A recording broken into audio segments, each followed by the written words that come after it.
il y a une grosse incompréhension. L'équipe nationale de football du Gabon a parfois fait des contre-performances. Elle a même perdu des matchs. Et le plus surprenant, c'est qu'il n'y a pas eu de polémique quand cette équipe perdait des matchs. Et là, nous enchaînons 2 victoires, 2 succès qui nous relancent. Et au lieu de nous réjouir de ces succès que nous obtenons alors qu'on a remplacé le staff technique, qu'on a confié ce staff technique à un compatriote et qui nous engrange dans 2 succès, on aurait dû nous féliciter de ces bons résultats. On se retrouve plongé dans une polémique que nous aurions pu éviter. Nous aurions pu éviter, d'autant plus que le ministère est intervenu pour régler le problème principal que posaient les joueurs, à savoir l'avion. Un avion a été affrété. C'est un avion qui a l'habitude de transporter des équipes de football. Un avion qui souvent est affrété par les Nations Unies et donc qui garantissait toutes les conditions de sécurité. Il se trouve que les joueurs ont préféré avoir un avion de plus grande capacité. Et donc nous avons été amenés à affréter un avion de grande capacité, un 737, 140 places pour transporter 40 personnes. Parce que nous voulions absolument ne pas donner aux uns aux autres le prétexte pour ne pas se rendre au Soudan. Donc cet avion a été affrété et donc il ne devait plus y avoir de problème.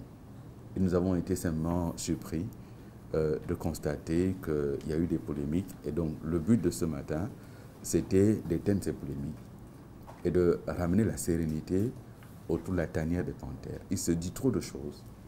Et nous avons le sentiment, nous, en tant que ministre, qu'il y a trop de gens qui, dans notre pays, ont intérêt à ce que les Panthères ne gagnent pas.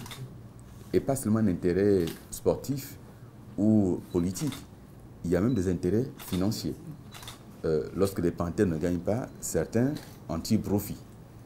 Et c'est peut-être pour cela que le fait de gagner entraîne des polémiques, parce que de gagner crée un manque à gagner à certaines personnes. Mais nous les identifierons.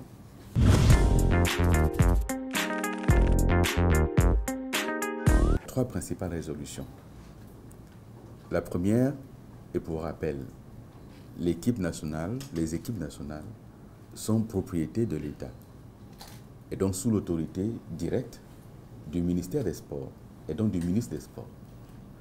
Mais le ministre des Sports n'est pas un technicien et c'est pour ça que techniquement, il y a donc un outil technique appelé FEGAFOOT qui gère pour le compte de l'État le football gabonais et donc l'équipe nationale de football. Et l'État a mis en place un outil de financement du sport qui est le Fonds national de développement du sport. Il se trouve qu'il y a eu quelques difficultés dans le dialogue de gestion. Et donc le ministère qui assure la tutelle de l'un et de l'autre reprend donc les choses en main en les associant et en faisant en sorte qu'il y ait un meilleur dialogue, qu'il y ait une meilleure écoute, de sorte que tout ce qui sera fait le soit dans un dialogue bien construit et le ministère va se mettre en position de devoir trancher une fois qu'on a des propositions des uns des autres. Nous insistons sur la bonne collaboration entre la fédération et le Fonds de développement du sport, qui est l'outil de financement mis en place par l'État et qui, à ce jour, doit pouvoir travailler sous l'autorité du ministère. Et donc, c'est la première chose. Le ministère va donc articuler un meilleur dialogue entre la Fédération gabonaise de football et le Fonds. Donc, c'est la première résolution. Dès à présent, tout sera mis en place pour remettre ce dialogue de gestion. C'est indispensable. Sachant qu'on travaille dans un contexte de crise économique que chacun sait. Et donc, il n'est pas utile qu'il y ait plus de dépenses que cela, mais il est aussi utile de dépenser lorsque c'est nécessaire. Donc, première chose. La seconde chose, c'est nous avons demandé à la fédération, et qu'il a bien compris, de faire en sorte que toute communication autour de l'équipe nationale soit un peu mieux maîtrisée et que le ministère n'ait pas à découvrir dans la presse la communication faite par la fédération, qui a le droit de communiquer. Maintenant, nous voulons et nous avons demandé à en être informés préalablement et que la communication nous soit présentée avant d'être rendue publique, c'est la seconde chose. La dernière chose, nous avons demandé à la fédération et au staff qui gère techniquement les Panthères d'examiner et d'étudier les conditions de maintien d'un certain nombre de joueurs en équipe nationale. Pourquoi? L'équipe nationale, ce n'est pas un club. L'équipe nationale, c'est la nation gabonaise. Ce sont les couleurs, c'est l'hymne du pays. Et lorsqu'on vient en équipe nationale, on doit être capable d'un certain nombre de sacrifices. On ne peut pas se comporter en équipe nationale comme un club. On vient en équipe nationale parce qu'on est porteur de valeurs. Et au titre de ces valeurs, il y a le respect. L'État gabonais, en tout cas le ministère, ne l'acceptera pas. Nous ne pouvons pas contraindre l'État aux humeurs des uns et des autres. Personne n'est contraint. Lorsqu'on accepte de venir à l'équipe nationale, on sait quel est notre pays.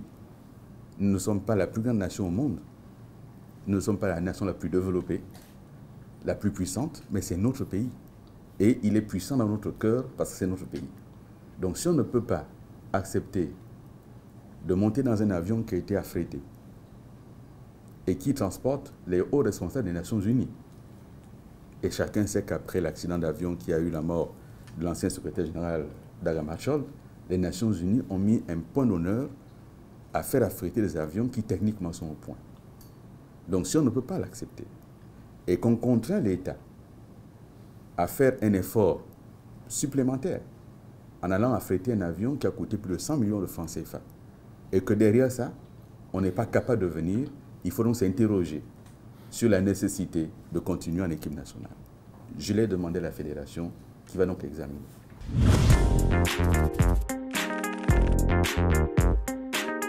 Je n'ai pas à me prononcer sur un cas précis. Pierre-Emerick Aubameyang est à ce jour le meilleur joueur gabonais.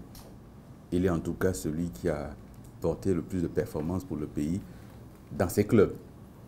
Il n'a pas encore gagné pour l'équipe nationale. C'est un joueur indispensable. Pour autant, nul n'est indispensable à un pays. Et nul ne peut contraindre le pays à ses humeurs. Ça concerne Aubameyang, ça concerne d'autres joueurs.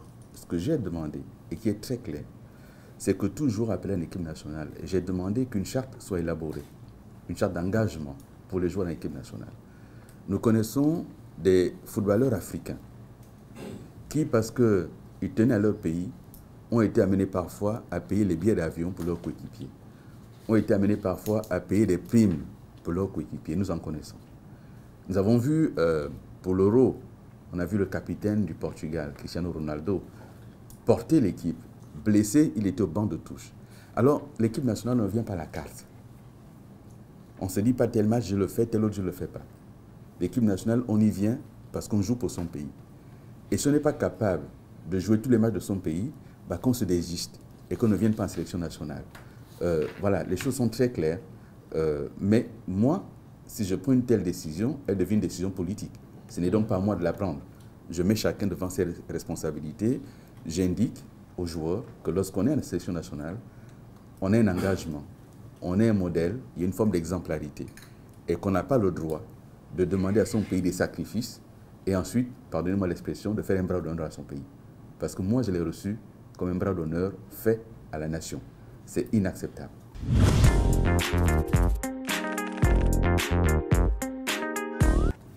D'ici au match contre le Mali, ce qui est demandé, c'est la reprise en main de l'équipe.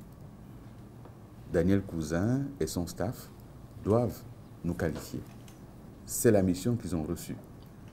Et toute la semaine prochaine, nous allons multiplier des réunions, aussi bien avec la fédération, les clubs de supporters, la presse, parce qu'il faut qu'on gagne contre le Mali. Le 17 novembre prochain, nous devons gagner pour être assurés définitivement de notre qualification. Bien. La charte, il y a déjà plusieurs mois que je l'ai demandée. Et je viens de confirmer l'instruction à mon cabinet et à la fédération de travailler sur une charte. Celui qui vient en équipe nationale doit signer cette charte. Il y a des problèmes de comportement, il y a des problèmes de discipline, il y a des problèmes finalement de respect des valeurs que doit porter un pays à travers sa sélection. Et tout ceci doit être rappelé par un acte qui est signé par les uns et les autres. Parce que, encore une fois, il ne faut pas se tromper de sujet. Nous voulons nous qualifier. Mais nous voulons nous qualifier en étant porteurs de valeurs. Parce que lorsqu'on est en sélection, on porte des valeurs. Et ça, c'est indispensable. Donc le choix ne peut pas être entre le talent et les valeurs. On choisira toujours les valeurs. Donc ceux qui veulent continuer doivent choisir les valeurs. Le talent, on peut s'en séparer. Des équipes sont allées très loin, y compris en Coupe du Monde, parce qu'il y avait des valeurs, parce qu'elles portaient la nation. Et on a vu des gens qui étaient talentueux, qui ne sont pas allés bien loin pendant la Coupe du Monde, parce que le talent ne suffit pas. Et donc la fédération travaille quotidiennement, et nous allons continuer à l'encadrer, à la soutenir, pour que cette équipe aille le plus loin possible, mais en portant des valeurs. C'est essentiel.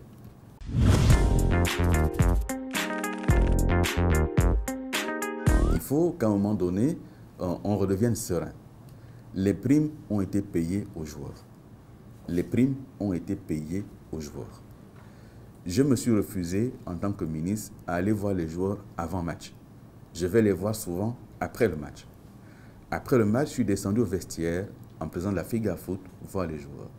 Et ce sont les joueurs qui m'ont interpellé. Ils me disent, mais puisque nous avons gagné, est-ce que vous ne pourriez pas faire un effort pour avoir un bonus? Je leur ai dit, bon les gars, vous venez de gagner, on est un week-end, on en reparlera. On a pris rendez-vous pour le lendemain samedi. Et le samedi, les joueurs, par l'intermédiaire de leur capitaine, m'ont posé deux problèmes. Le premier problème, c'était le bonus. Je me suis engagé à leur payer le bonus. Et je leur ai dit, nous sommes un week-end, le trésor n'est pas ouvert, aucune banque n'est ouverte, donc pour ce qui est du bonus, vous allez au Soudan et ce sera fait, ce que je leur ai dit. Et ils m'ont posé donc le deuxième problème, l'affrètement de l'avion. J'ai dû, moi, faire une réunion à l'aéroport de Libreville à 21 h avec le Fonds de développement du sport, le secrétaire général du ministère des Sports, et nous avons travaillé à l'affrètement d'un avion. Cet avion a été affrété auprès d'une compagnie africaine connue. Cet avion, son affrètement a coûté près de 120 millions de francs CFA. Et j'ai donc, conséquemment à cela, indiqué aux joueurs, par l'intermédiaire de leur entraîneur Daniel Cousin, compte tenu du coût de cet avion, il faut qu'ils oublient le bonus. Il y avait le choix à faire entre le bonus et l'affrètement de l'avion. On a affrété l'avion pour que les gens aillent au Soudan dans les meilleures conditions souhaitées par eux. Ils n'allaient pas avoir en plus le bonus. Voilà, c'était clair. Et donc, ça n'avait même pas à faire de buzz. Les choses sont très claires. Et ceux qui choisissent le bonus plutôt que le match, ça, il faut s'interroger sur le réel engagement pour la nation gabonaise.